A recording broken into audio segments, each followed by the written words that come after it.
میرا نام عمران ہے اور یہ خوفناک واقعہ میرے اور میرے دوستوں کے ساتھ پیش آیا جو ہم آج تک نہیں بھلا سکے، کیونکہ اس واقعے نے میرے 3 بہترین دوستوں میں سے ایک کو ہمیشہ کے لیے بدل دیا اور ہمیں ایک ایسی آخری تصویر دے گیا جس کو آج تک کوئی سمجھ نہیں سکا۔ مجھے اور میرے دوستوں ہارون، ساجد اور وقاص کو گھومنے کا بہت شوق تھا۔ ہر 2-3 مہینے بعد کہیں نہ کہیں نکل جاتے تھے۔ جون کا مہینہ تھا، گرمی پڑ رہی تھی، مگر موسم اتنا بھی خراب نہیں تھا۔ ہم نے فیصلہ کیا کہ اس بار شانگلہ کی طرف ٹرپ رکھیں گے۔ پلان بنا کہ ایک رات سوات میں رکیں گے، اگلی رات شانگلہ کے اوپر ایک پرانے گیسٹ ہاؤس میں رکیں گے۔ یہ گیسٹ ہاؤس کافی مشہور تھا، لیکن مشہور اچھے ہونے کی وجہ سے نہیں تھا، بلکہ ویران ہونے کی وجہ سے تھا۔ لوگ کہتے تھے کہ رات کے وقت وہاں آوازیں آتی ہیں، بجلی اکثر خود بخود بند ہو جاتی ہے اور کبھی کبھی کھڑکیوں میں سے کسی عورت کا سایہ دکھائی دیتا ہے۔ ہم نے سوچا لوگ تو ایسے بڑا چڑھا کر باتیں کرتے ہیں، چلو وہیں چل کر دیکھتے ہیں۔ یہ ہماری زندگی کی سب سے بڑی غلطی ثابت ہوئی۔ سفر ہمارا بہت اچھا گزرا۔ راستے میں موسیقی، ہنسی مذاق، تصویریں، سب کچھ بہترین تھا۔ ہم رات تقریباً 12:30 بجے سوات پہنچے۔ اس رات کا ہوٹل نارمل تھا، مگر عجیب بات یہ ہوئی کہ ہارون بار بار نیند میں کسی کے چلنے کی آوازیں سنتا رہا۔ ہم نے اسے مذاق سمجھ کر چھوڑ دیا۔ اگلی صبح ہم شانگلہ کی طرف نکلے۔ راستہ جتنا اوپر جاتا، ارد گرد خاموشی بڑھتی جاتی تھی۔ درخت اتنے گھنے کہ سورج کی روشنی بھی مشکل سے نیچے پہنچتی۔ راستے میں ایک جگہ ہارون نے گاڑی رکوا دی۔ وہ سامنے جنگل کی طرف خوف سے دیکھ رہا تھا۔ میں نے پوچھا کیا ہوا؟ اس نے آہستہ سے کہا، تمہیں نہیں لگ رہا کہ کوئی ہمیں اوپر سے دیکھ رہا ہے؟ ہم نے مذاق اڑایا، مگر اس کا چہرہ بالکل سنجیدہ تھا۔ 6 بجے کے قریب ہم گیسٹ ہاؤس پہنچے۔ یہ ایک بہت ہی پرانی لکڑی کی عمارت تھی۔ چاروں طرف پہاڑ، درمیان میں سنسان جنگل اور گہری خاموشی۔ گیسٹ ہاؤس کے کیئر ٹیکر ایک بوڑھا شخص تھا۔ اس کا نام نعیم تھا۔ اس نے ہمیں اندر ایک کمرہ دکھایا۔ جیسے ہی ہم اندر گئے، کمرے میں ایک بہت پرانی تصویر لگی ہوئی تھی، ایک عورت کی تصویر۔ اس کے لمبے بال، سفید لباس اور اس کی آنکھیں ایسی جیسے کسی کو گہری نفرت سے دیکھ رہی ہو۔ ہارون نے تصویر دیکھ کر فوراً کہا کہ یہ تصویر ہٹائیں، یہ کمرے میں بہت ہی عجیب لگ رہی ہے۔ نعیم نے کہا، بیٹا یہ تصویر کبھی بھی نہیں اترتی۔ ہم نے کئی بار اتارنے کی کوشش کی ہے، مگر یہ خود ہی واپس آ جاتی ہے۔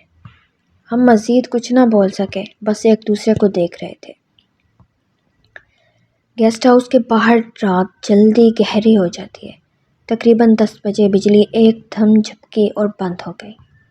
ساجد نے موبائل ٹارچ جلائی، پورا کمرہ روشن ہوا تو پتہ چلا کہ وہ اوپر والی تصویر میں عورت کی آنکھیں جیسے ہماری طرف ہوتی تھیں، جیسے وہ ہمیں دیکھ رہی ہو۔ وقاص نے ہنستے ہوئے ہاتھ ہلایا اور کہا، ہائے آنٹی، کیسی ہیں؟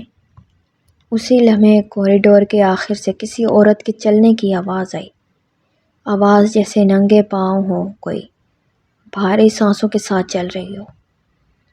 ہم سب نے ایک ساتھ ٹارچ ادھر کی، مگر وہاں کچھ نہیں تھا۔ رات تقریباً 1:30 بجے ہم نے موبائل پر تصویریں دیکھنی شروع کی جو ہم نے آج کھینچی تھی۔ جب ہم ہارون کی دوپہر والی تصویر پر پہنچے، سب کے رنگ اڑ گئے۔ تصویر میں ہارون کے پیچھے جنگل کی اندرونی سائڈ پر ایک عورت کھڑی تھی، سفید لباس والی اور لمبے بال، اور چہرہ بالکل وہی جو ہمارے کمرے کی تصویر میں تھا۔ مگر اصل خوفناک بات یہ تھی کہ وہ عورت پھر بھی تصویر میں سامنے تھی، جبکہ ہارون پیچھے دھوپ میں کھڑا تھا۔ یہ تصویر بن ہی نہیں سکتی تھی۔ سب ہم پریشان ہو گئے۔ ہم فوراً کیئر ٹیکر کے پاس گئے۔ اس نے تصویر دیکھ کر گہری سانس لی اور کہا، تم لوگ یہاں نہیں رک سکتے۔ یہ عورت بہت عرصہ پہلے اس جنگل میں آئی تھی۔ اور یہ کسی کو اپنے جنگل میں آنے نہیں دیتی۔ آج سے 10 سال پہلے ایک خاندان یہاں ٹھہرا تھا۔ ان کی بیٹی رات میں گم ہو گئی تھی۔ بعد میں اس کی لاش جنگل میں ملی، سفید کپڑوں میں، بالکل اسی حالت میں جیسے تمہاری تصویر میں ہے۔ اس کے بعد ہر سال کوئی نہ کوئی اسے دیکھتا ہے۔ ہم نے فوراً واپس کمرے کی طرف بھاگے۔ کمرے میں پہنچے تو دروازہ بند ہو گیا۔ ہم نے ٹارچ لگائی اور سامنے کا منظر دیکھا تو جسم سے جان نکلتی ہوئی محسوس ہوئی۔ تصویر کی وہی عورت اب فریم سے باہر تھی اور کمرے کی دیوار پر لمبے ناخنوں کے تازہ نشان بنے ہوئے تھے۔ ہارون چیخا، ہمیں ابھی اور اسی وقت یہاں سے نکلنا ہوگا۔ لیکن جیسے ہی ہم نے دروازہ کھولنے کی کوشش کی تو دروازہ بند تھا۔ باہر سے کسی نے زور سے دھکا مارا۔ دروازہ ہلنے لگا جیسے کوئی اسے توڑنے کی کوشش کر رہا ہو۔ کمرے میں ٹھنڈ بڑھتی جا رہی تھی۔ وقاص نے قرآن کی آیتیں پڑھنا شروع کی۔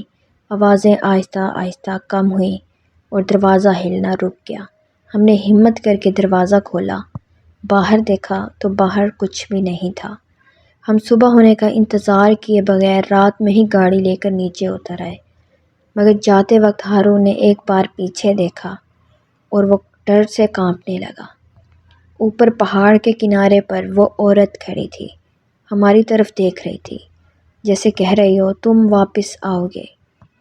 2 دن بعد ہم گھر پہنچ چکے تھے، سب نارمل لگ رہا تھا، مگر پھر ہارون نے ایک تصویر ہمیں بھیجی، وہی تصویر جو ہم نے اس رات دیکھی تھی، مگر اس بار عورت ہارون کے بالکل پیچھے کھڑی تھی اور اس کا ہاتھ ہارون کے کندھے پر تھا۔ یہ دیکھ کر ہماری ریڑھ کی ہڈی میں سرد لہر دوڑ گئی۔ ہارون آج تک کہتا ہے کہ وہ عورت ابھی بھی میرے آس پاس ہوتی ہے، لیکن صرف نظر نہیں آتی۔